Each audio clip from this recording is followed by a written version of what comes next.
Séptimo día del diario de Santa Faustina, número 1809.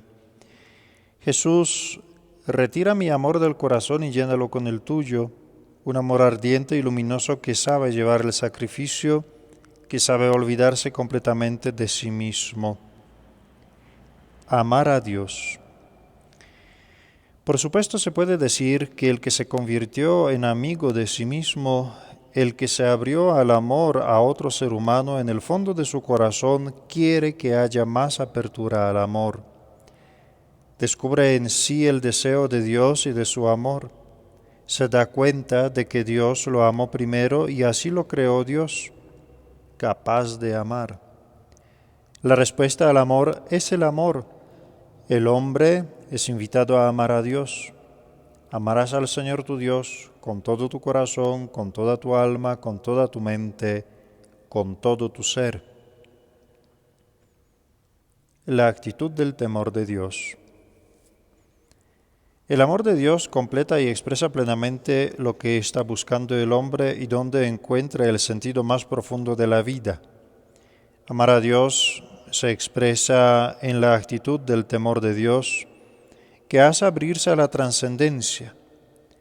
En la Biblia, el temor de Dios va de la mano del amor de Dios, porque el amor no se agota en lo sentimental, sino que abarca y compromete a todo el hombre y se concreta en la observancia de los mandamientos y las palabras de Dios. En la Biblia, en muchos sitios se habla del temor de Dios, especialmente en los libros de la sabiduría y en los salmos. En el Salmo 19 leemos: La ley del Señor es perfecta y es descanso del alma. El precepto del Señor es fiel e instruye a los ignorantes. Los mandatos del Señor son rectos y alegran el corazón. La norma del Señor es límpida y da luz a los ojos. El temor del Señor es puro y eternamente estable. Los mandamientos del Señor son verdaderos y enteramente justos. Salmo 19, versículos del 8 al 10.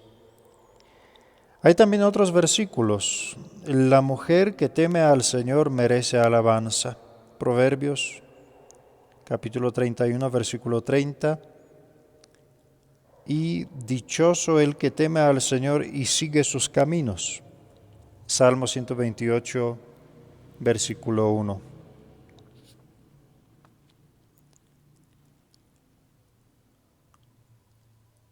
¿Qué refleja la actitud del temor de Dios?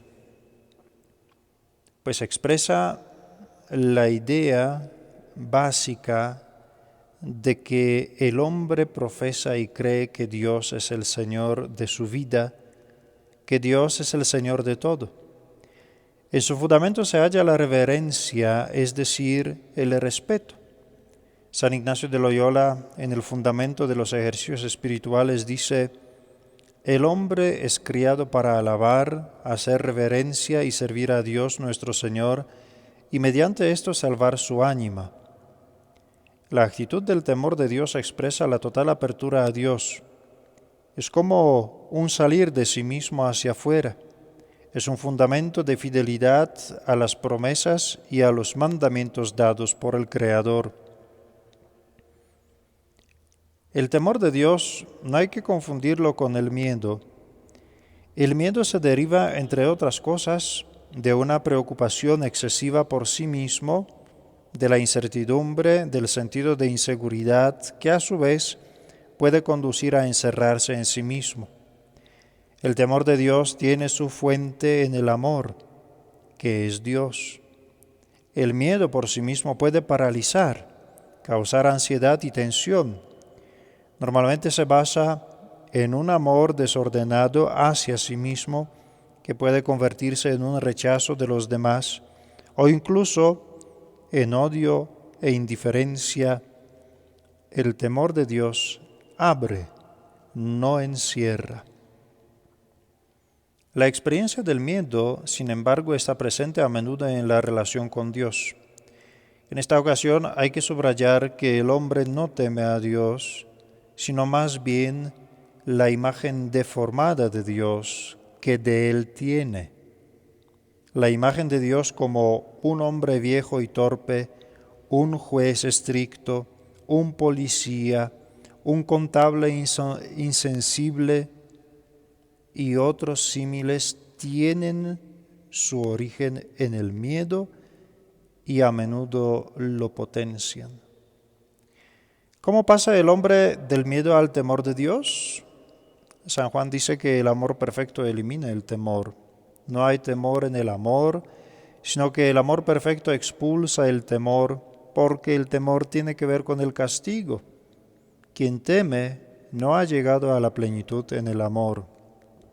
Primera carta de San Juan, capítulo 4, versículo 18. Dios, que es el amor perfecto, elimina el miedo.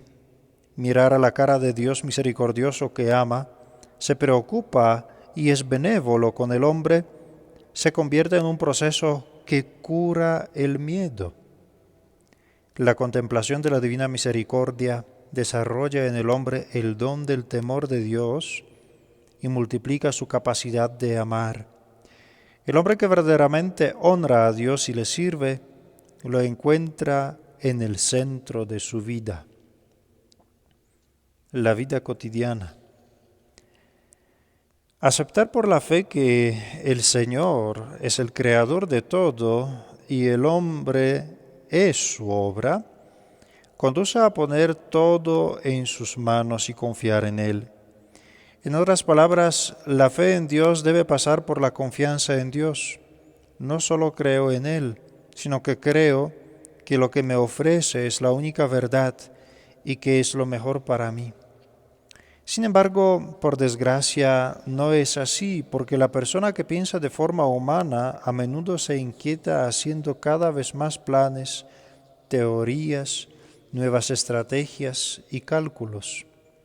Todo esto puede ser un síntoma de inquietud interior que suele ser inconsciente y de sentimiento de falta de seguridad.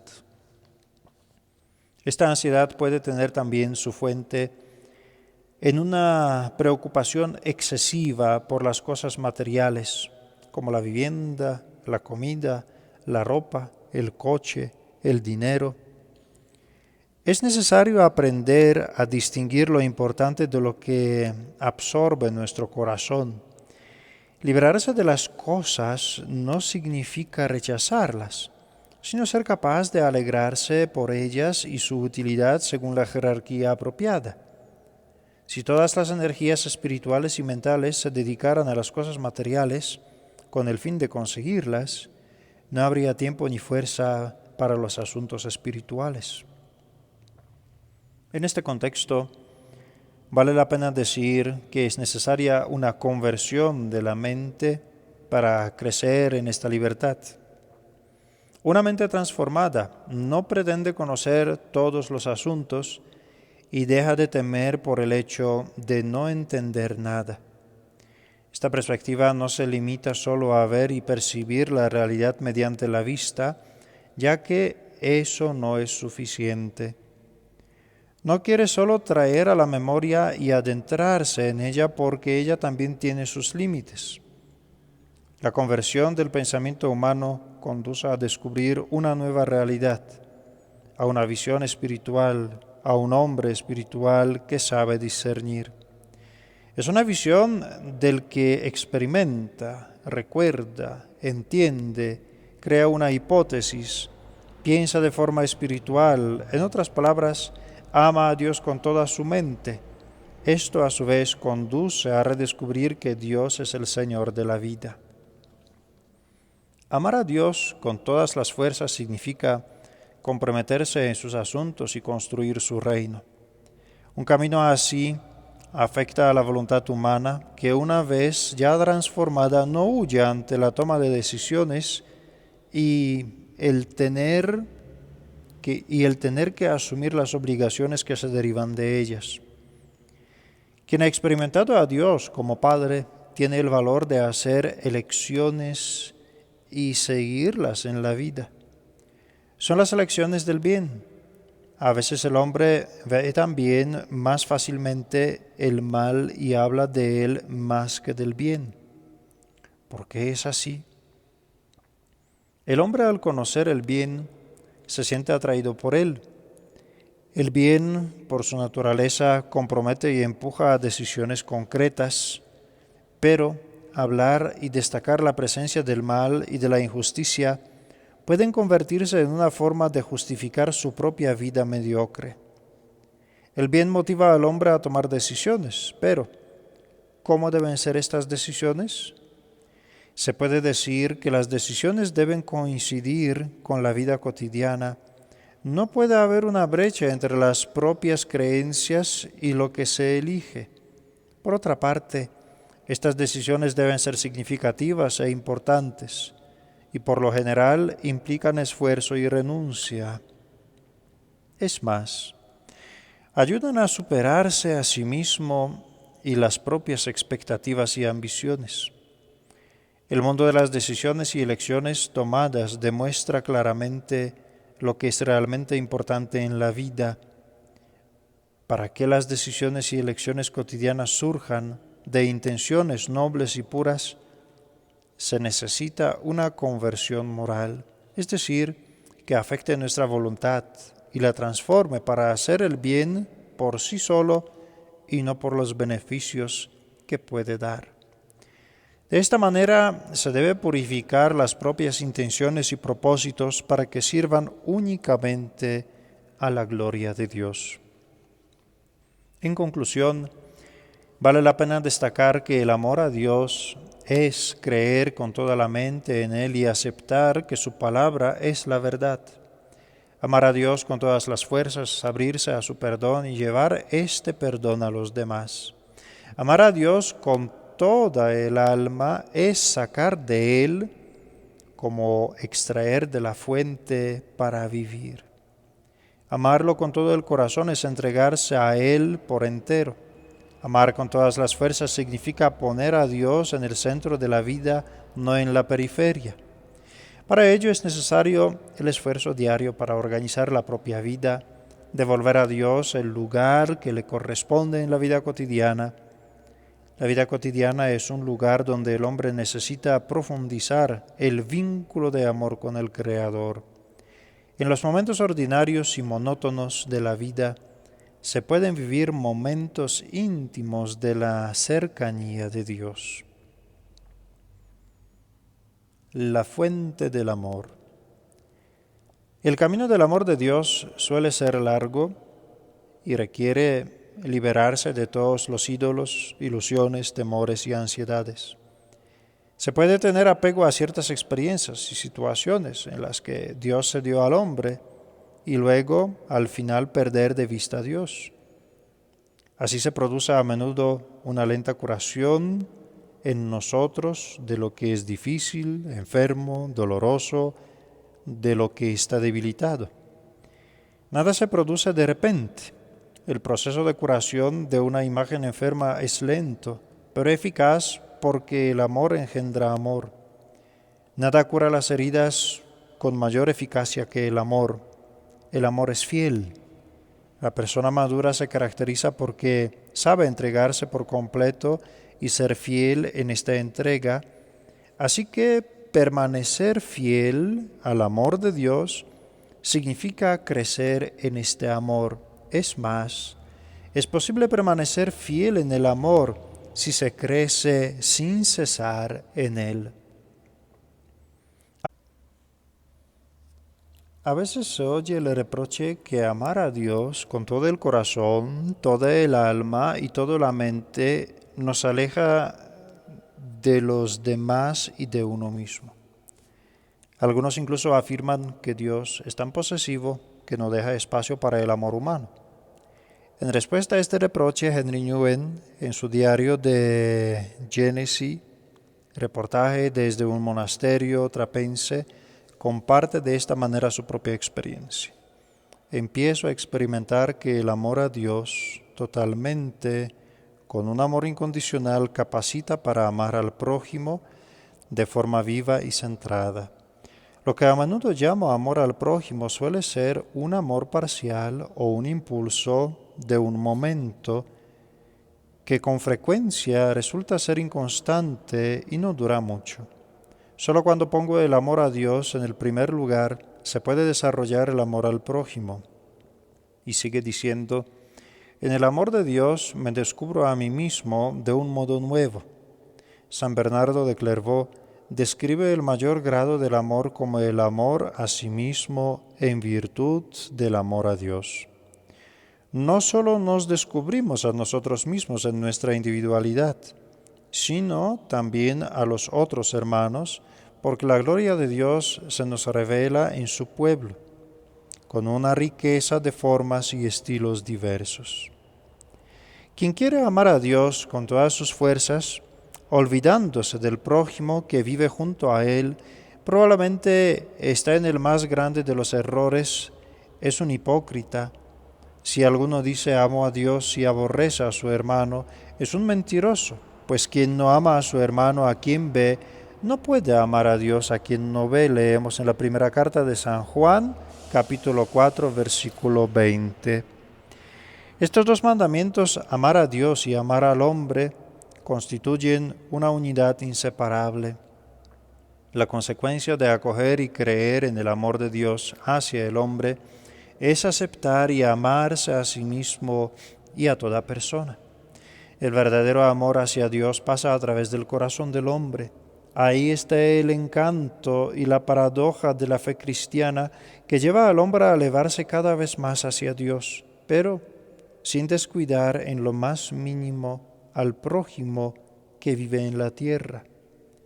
La unidad de ambos amores se expresa en amar al hombre en Dios y a Dios en el hombre. El hombre que vive junto a mí es igual de amado por Dios que yo, igual de valioso para Él, incluso cuando nos parece ser el menos digno de su amor o el más difícil o imposible de aceptar. Dios, dando al hombre su amor, le hace capaz de tal amor. Por lo tanto, solo cuando uno ama experimenta el amor verdadero.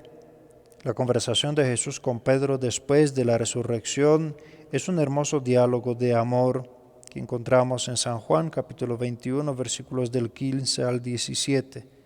Jesús pregunta, ¿me amas?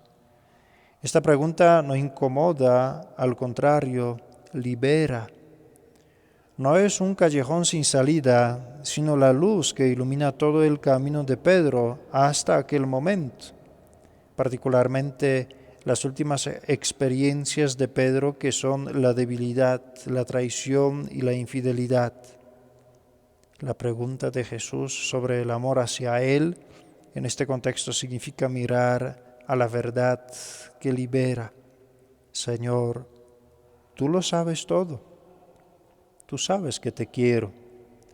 Tú sabes que mi amor es pequeño, imperfecto, a veces perdido, pero sincero.